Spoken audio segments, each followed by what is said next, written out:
गंगा, यमुना और सरस्वती के तट पर महाकुंभ का आयोजन हो रहा है और जो अमृत की पुण्य वेला है उसके आगमन की एक नई सूचना आ गई है, क्योंकि मौनी अमावस्या का स्नान अब से 24 घंटे के बाद पूरे शबाब पर होगा।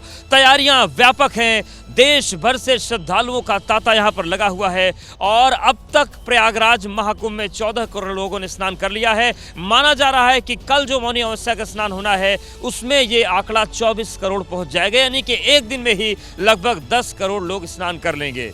कल बहुत महत्वपूर्ण दिन है क्योंकि मौनी अमावस्या ही वो तारीख होती है जब महाकुंभ का सबसे महत्वपूर्ण, सटीक और वैज्ञानिक आधार पर भी सबसे सटीक जो होता है स्नान वो होता है। ऐसे में जहां पर अखाड़े नहाएंगे वहां पर व्यवस्था क्या है, लोगों के लिए व्यवस्थाएं क्या हैं, ये जानने के लिए मैं सुबह तड़के ही उस तट पर पहुंचा जहां पर अखाड़ों को स्नान कराया जाना है। वहां पर तस्वीर ये दिखी कि बड़ा बदलाव किया गया है 14 जनवरी को स्नान को देखते हुए। इस बार अखाड़ों को स्नान कराने के लिए कॉरिडोर बनाया गया। जी हाँ, स्पेशल कॉरिडोर अखाड़ों के लिए बना है जिससे केवल स्नान के लिए संतों और अखाड़ों को ही भेजा जाएगा। और इस कॉरिडोर को बनाने से फायदा ये होगा कि स्नान जो है वो सुचारू रूप से चलेगा, अखाड़ों को भी नहाने में दिक्कत नहीं होगी और जनता भी अखाड़ों के बीच में नहीं आएगी और स्नान में जिस तरीके की देरी 14 जनवरी को देखी गई थी वो देरी भी नहीं होगी।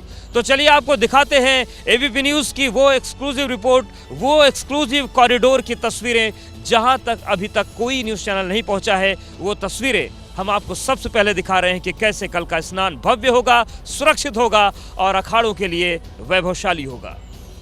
मौनी अमावस्या के स्नान को लेकर एक बड़ा व्यापक इंतजाम हुआ है, उसकी एक्सक्लूसिव तस्वीरें हम आपको एबीपी न्यूज़ पर दिखाते हैं और बताते हैं कि बदलाव क्या हुआ है। बदलाव देखिए, सबसे पहले हम ये इधर आप तस्वीर देखिए, यहाँ पर जो श्रद्धालु हैं आप स्नान करने के लिए जा रहे हैं, बैरिकेडिंग की गई है, साथ ही साथ ये जालियां लगा दी गई है ताकि कोई इस बैरिकेडिंग को पार करके ना आ सके। अब बदलाव असल में क्या है वो हम आपको दिखाते हैं। देखिए, ये जो पूरा बल्लियां लगाई गई हैं, ये जो पूरा पार्टीशन किया गया है, असल में अखाड़े इस रूट से आएंगे और यहाँ से उधर वहाँ से आते हुए इस तट पर नहाएंगे, गंगा स्नान करेंगे, संगम स्नान करेंगे और यहीं से लौट जाएंगे।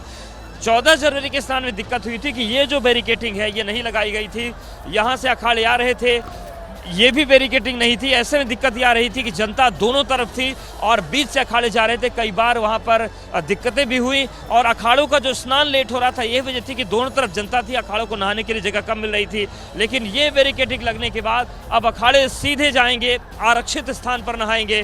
पहले आरक्षित स्थान का भाव इसलिए हो गया था क्योंकि पार्टीशन नहीं था अखाड़ों के लिए अलग से और जनता के बीच में ही अखाड़ों को स्नान करना पड़ रहा था। इसको लेकर अखाड़े नाराज भी थे। उन्होंने अपनी जो बातें थी वो मेला प्रशासन को बताई थी और उसको ध्यान में रखते हुए ये बदलाव कर दिया है। तो इस बार अखाड़ों का ये जो पूरा लंबा चौड़ा रूट आपको दिख रहा है, यही वो क्षेत्र है जहां से अखाड़े जाएंगे, जहां पर एसडीआरएफ की टीम दिख रही है, वहां पर नहाएंगे और यहीं से वापस चले जाएंगे। और चूंकि अब उनके मूवमेंट में कोई दिक्कत नहीं होगी, जनता बीच में नहीं आएगी, ऐसे में जो टाइम से स्नान होता है वो भी सुनिश्चित हो पाएगा। तो ये तस्वीर बदलाव वाली है और बदलाव वाली तस्वीर ये है कि इस बार वक्त से स्नान हो पाएगा, सुरक्षित स्नान हो पाएगा और इसके साथ ही साथ अखाड़ों की जो बात थी कि एक स्पेशल कॉरिडोर स्नान के लिए होना चाहिए, उस मांग को भी पूरा कर दिया गया है और इससे निश्चित तौर से सुचारू स्नान हो सकेगा।